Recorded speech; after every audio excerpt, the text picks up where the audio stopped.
They shoved him, mocked him, and called him names in front of everyone, assuming he was just another poor black man with no power. But what happened next turned their smirks into pure fear. When he walked into their station wearing the badge of their highest superior, Malcolm Carter had always been calm under pressure.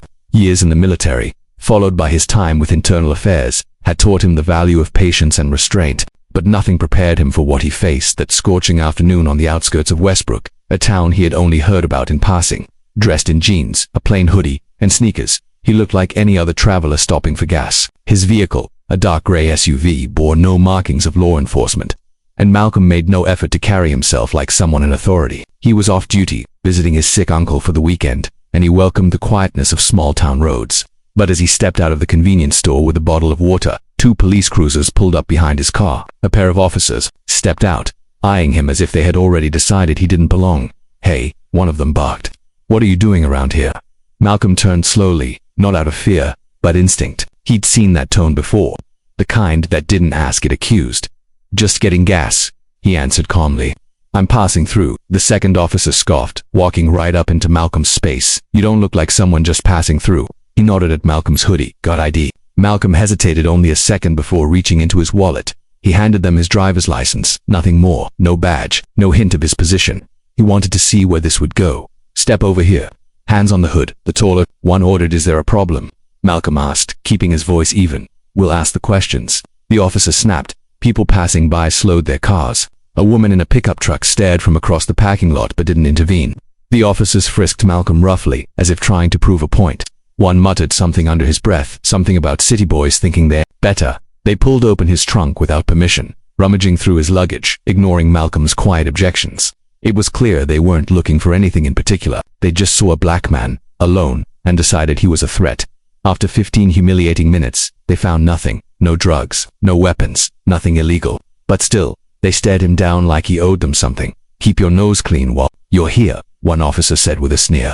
"We'll be watching you." Malcolm took his license, got into his car, and drove away in silence. His hands gripped the wheel tighter than usual. He had been profiled before, even as a cop, but this was different. This was blatant, without cover, without fear of consequence. They thought he was just another nobody.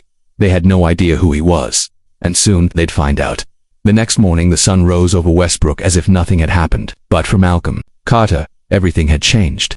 He woke early in his modest motel room, his mind still echoing with the voices of the 2 officers who had humiliated him just hours before. He stood at the window with a cup of black coffee in his hand, watching the quiet streets slowly come to life. His reflection in the glass showed not just a man with experience and rank, but someone burdened by the weight of injustice. This wasn't the first time he had encountered racism in uniform or out of it, but the brazenness of the incident gnawed at him. These officers acted as though they'd done it 100 times before with no fear of accountability. That, more than anything, was why Malcolm knew he had to act. By 8 a.m., Malcolm had traded his hoodie for his crisp internal affairs uniform. The polished silver badge on his chest gleamed in the morning light. His name tag, reading Capt. M. Carter, sat prominently over his heart. With calm purpose, he packed up his things and made the short drive to the Westbrook police station. As he pulled into the lot, he saw the same cruisers parked out front, the ones that had boxed him in at the gas station the day before. Inside, the station buzzed with casual chatter, phones ringing, officers sipping coffee and exchanging morning greetings. None of them knew what was coming. When Malcolm walked through the front doors in full uniform, everything slowed. The receptionist looked up puzzled. "Can I help you, sir?" "Yes," Malcolm said politely. "I'm here to speak with your chief. Tell him Captain Carter from Internal Affairs is here for a surprise review." The woman's eyes widened. Without a word, she picked up the phone and whispered into the receiver. A few moments later, a tall, graying man emerged from an office down the hall. He approached with a forced smile, extending his hand. "Captain Carter, we weren't expecting anyone from here." "That's the point," Malcolm replied, shaking his hand firmly. "I'm conducting an unannounced integrity audit of your department. We can start with body cam access. I'll also need logs of yesterday's patrol activity, particularly for officers Jenkins and Rolls." The chief's face tightened.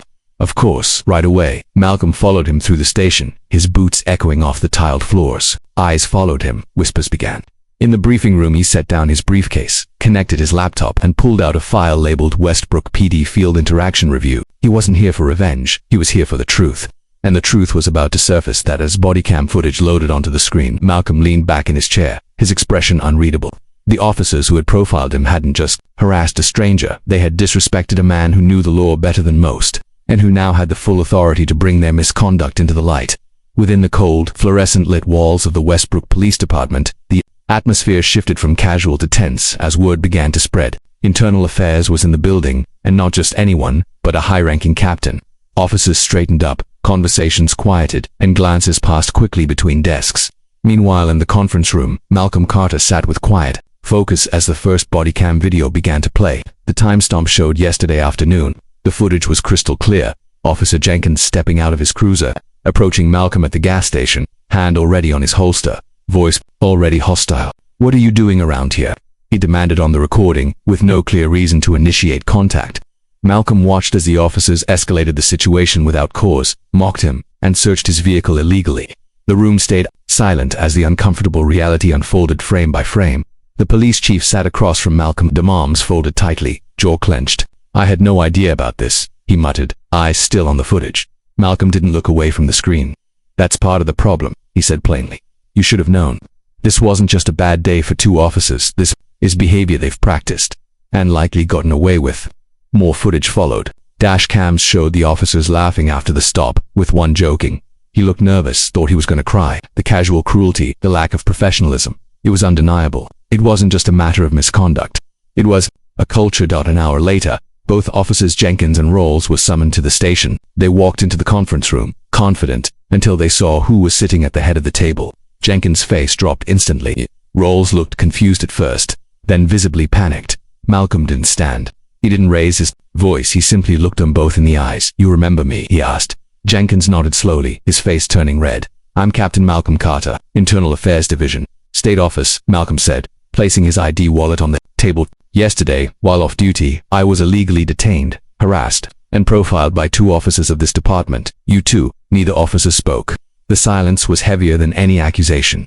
"You knew nothing about me, and that's the point. Because if I hadn't been a captain, if I hadn't had power, you would have written me off like any other black man who drives through your town. But I do have power. And now, you're going to answer for what you've done." The chief cleared his throat nervously. "We'll begin an internal investigation immediately." Malcolm turned his gaze toward him. "No, this will go beyond your walls. This department will face an external review. Every traffic stop, every complaint, every piece of footage." The weight of those words settled over the room like a stone. The officers had profiled the wrong man. And now, the system they thought would protect them was about to turn inward because Malcolm wasn't done. Not even close. News of the incident spread faster than anyone in Westbrook could have anticipated. Within 48 hours of Captain Malcolm Carter's surprise visit, the local media had picked up the story, and the community began asking questions not just about the officers involved, but about the culture that allowed such behavior to go unchecked. Malcolm stayed in town longer than planned, overseeing the early stages of the department-wide review. Officers were interviewed one by one, files were pulled, and a long list of civilian complaints, most of which had been buried, were brought to light. The two officers who had harassed him were suspended indefinitely, pending disciplinary hearings. But for Malcolm, this wasn't about punishment alone. It was about systemic change. He had seen too many departments brush things under the rug. This time he was determined to rip that rug out completely. One afternoon, while reviewing files in the chief's office, Malcolm noticed a man standing outside the station, looking unsure of whether to come in. He wore a faded work jacket, his hands rough and weathered. Malcolm stepped outside and approached him. "Can I help you?" The man looked surprised, then relieved. I heard you were the one looking into all this." "I am. I filed a complaint last year," the man said, his voice tight with emotion. "Same two officers pulled me over 3 times in 1 month, made me get out in front of my kid, humiliated me. I never heard back." Malcolm nodded. "You will now." The man's eyes welled up with tears and he extended his hand. "Thank you for not letting it go." Moments like that reminded Malcolm why he chose this path. It was never about revenge. It was about accountability, dignity, justice. By the end of the week, Malcolm's full report was submitted to the State Attorney General's office. It was thorough, damning, and supported by hours of evidence. Recommendations included not just disciplinary action, but mandatory racial bias training, a new oversight board, and regular audits by an external civilian review panel. The chief, though shaken, agreed to every measure. "This department needs to change," he admitted. "We failed, and we need to earn the trust back." On his final day in Westbrook, Malcolm stood outside the station one last time, looking out over the quiet street where everything had started. The same gas station sat at the corner, cars coming and going as if nothing had changed. But something had changed, not just in that building, but in the hearts of those who finally felt seen. As Malcolm got into his car, a young black boy riding by on a bike gave him a small salute. Malcolm smiled and nodded back, a silent promise exchanged between generations. They had tried to reduce him to a stereotype, tried to shame him, but instead, he had walked in with quiet strength, exposed the truth, and left behind the seeds of reform, not with rage but with resolve. And sometimes that's the most powerful justice of all.